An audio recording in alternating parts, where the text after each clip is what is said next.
Bagaimana perilaku konsumen dalam Islam? Konsumen atau konsumsi dalam ekonomi Islam gitu.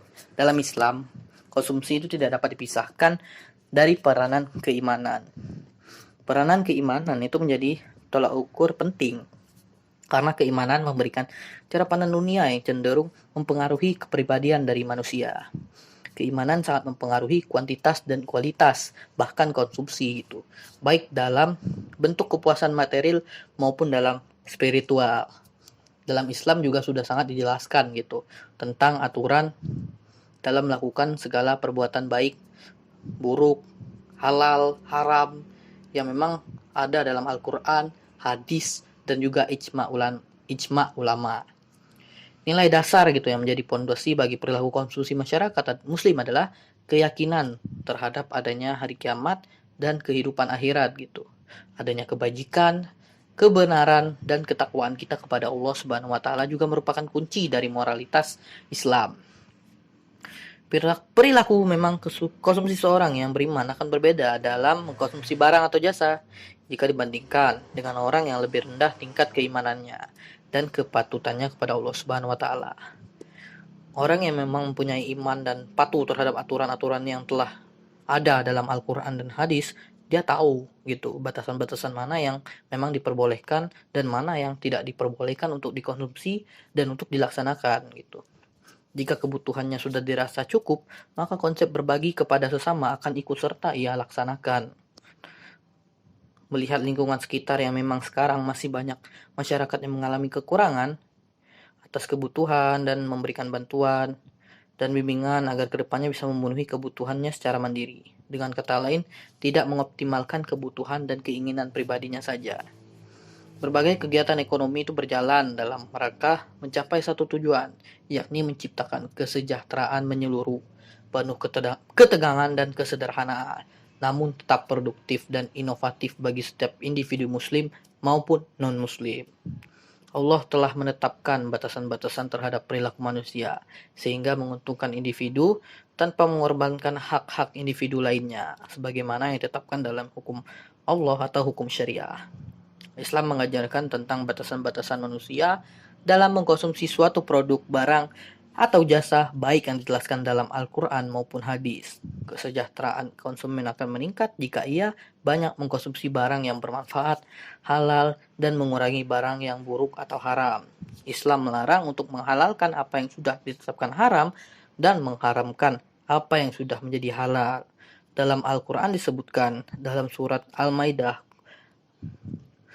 yaitu ayat ke-88, "Hai orang-orang yang beriman, janganlah kamu mengharamkan apa yang baik yang telah Allah halalkan bagi kamu, dan janganlah kamu melampaui batas, dan makanlah makanan yang halal lagi baik daripada Allah telah rezekikan kepadamu, dan bertakwalah kepada Allah yang kamu beriman kepadanya."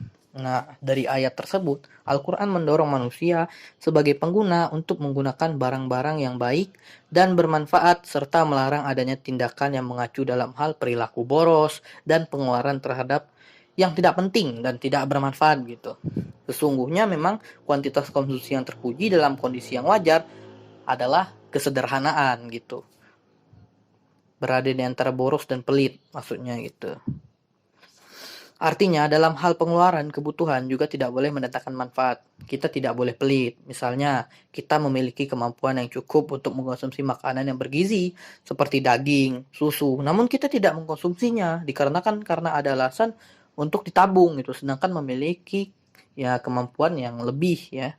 Dalam surat Al-Qur'an juga Al-Isra ayat 26 sampai 27 disebutkan, dan berikanlah kepada keluarga yang dekat akan haknya kepada orang miskin dan orang yang dalam perjalanan, dan janganlah kamu menghambur-hamburkan hartamu secara boros. Sesungguhnya pemboros-pemboros itu adalah saudara-saudara syaitan, dan syaitan itu adalah sangat ingkar kepada Tuhannya.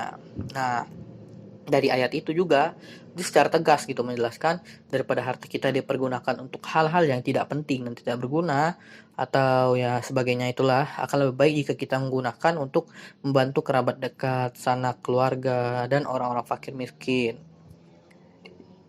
Inilah manfaat prinsip efisiensi yang hanya bisa kita dapatkan dari menghindari sifat boros, prinsip mengejar kesenangan dan pola hidup hedonisme atau yang menghambur-hamburkan uang. Yang menjadikan permasalahan adalah menganggap semua harta yang dimilikinya adalah mutlak milik dia secara individu. Di samping tidak memperhatikan lingkungan sekitar yang seharusnya punya hak gitu untuk mendapatkan bantuan, juga akan sangat memungkinkan gitu melakukan tindakan konsumsi secara bebas tanpa adanya filter. Pada saat melakukan tindakan konsumsi tersebut, kemungkinan memang akan mendapatkan kesenangan dan kepuasan. Namun efek dari tindakannya tidak disadari akan mendatangkan keburukan bagi dirinya, baik secara langsung di masa yang akan datang, di masa yang akan datang. Hal buruk bisa didapat misalnya saat kita mengkonsumsi narkoba atau ditangkap oleh pihak kepolisian, BNN gitu. Maka akan mendapatkan ya sanksi hukum. Efek buruk di masa yang akan datang, misalnya mengalami gangguan mental atau gangguan kesehatan gitu, bahkan kematian gitu secara duniawi, dan tetap akan mendapatkan balasan di akhirat nanti karena mengkonsumsi barang yang dilarang agama. Konsumsi pemenuhan kebutuhan dan peroleh kenikmatan tidak dilarang dalam Islam selama tidak melibatkan hal-hal yang tidak baik atau justru dapat menimbulkan kemudaratan. Setiap orang mukmin berusaha mencari kenikmatannya sendiri dengan cara mematuhi perintahnya dan memuaskan dirinya sendiri dengan barang-barang dan anugerah yang diciptakan oleh Allah Subhanahu wa taala untuk manusia demi kemaslahatan umat. Nah, selain kenikmatan yang didapat dari pemenuhan kebutuhan, ketenangan jiwa juga akan secara langsung didapatkan. Orang yang jiwanya tenang tidak akan menggebu-gebu gitu dalam mencari harta dan dengan menghalalkan segala cara untuk mendapatkannya, melainkan tetap berusaha mencari rezeki dan keridoan Allah. Harta yang didapat dari jalan yang tidak dibenarkan oleh ajaran Islam secara alamiah, secara tidak langsung bisa mengakibatkan perilaku konsumsi yang salah pula, berpoya-poya, membeli barang haram, dan lain-lain sebagainya. Dikarenakan harta selain dari nikmat yang diberikan, harta juga adalah sebagai godaan yang cenderung ya kepada hal-hal yang memang negatif gitu ya. Konsumsi berlebih-lebihan yang merupakan ciri khas masyarakat yang tidak mengenal Tuhan, dikutuk dalam Islam dan disebut dengan israf atau pemborosan, atau juga ada tasbir atau yang itu menghambur-hamburkan harta tanpa guna. Tabzir berarti menggunakan harta dengan cara yang salah seperti untuk hal yang tidak dibenarkan atau melanggar hukum terutama hukum Islam.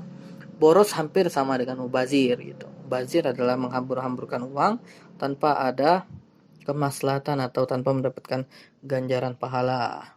Masyarakat secara global dan khususnya di Indonesia sekarang ini, baik di kalangan remaja, dewasa ataupun orang tua, sekarang ini memang sangat rentan sekali melakukan tindakan yang konsumsi terhadap barang-barang haram gitu, seperti narkoba. Narkoba ini tercatat sebagai salah satu unsur yang merusak jiwa pribadi seseorang dan orang lain. Hal ini tidak akan terjadi di masyarakat, terutama masyarakat muslim yang memiliki panduan dan landasan atas aturan agama yang tidak memperbolehkan terhadap tindakan konsumsi barang-barang haram tersebut. Islam menganjurkan pola konsumsi dan penggunaan harta secara wajar dan berimbang, yaitu pola konsumsi yang terletak di antara kekikiran dan pemborosan tadi, atau dengan kata lain, tidak mementingkan kesenangan semata saja. Jika mempunyai kemampuan untuk mengkonsumsi suatu barang, maka itu diperbolehkan dengan standar aturan syariat yang ada. Tidak kikir dalam artian meskipun memiliki kemampuan untuk memenuhi kebutuhan, tapi tidak mau memenuhinya dan terkesan menyiksa diri. Gitu. Dalam Al-Quran juga disebutkan dalam surat At-Tahaha ayat 81 disebutkan, makanlah di antara rezeki yang baik yang telah kami berikan kepadamu dan janganlah melampaui batas padanya yang menyebabkan kemurkaanku menimpamu, dan barang siapa ditimpa oleh kemurkaanku maka sesungguhnya binasalah. Tuh. Nah, Islam mengajarkan dalam mengkonsumsi suatu barang atau jasa harus memperhatikan etika konsumsi yang dimana dibenarkan mana yang dibenarkan dan mana yang tidak dibenarkan. Nah, dalam ekonomi konvensional, manusia disebut rasional secara ekonomi.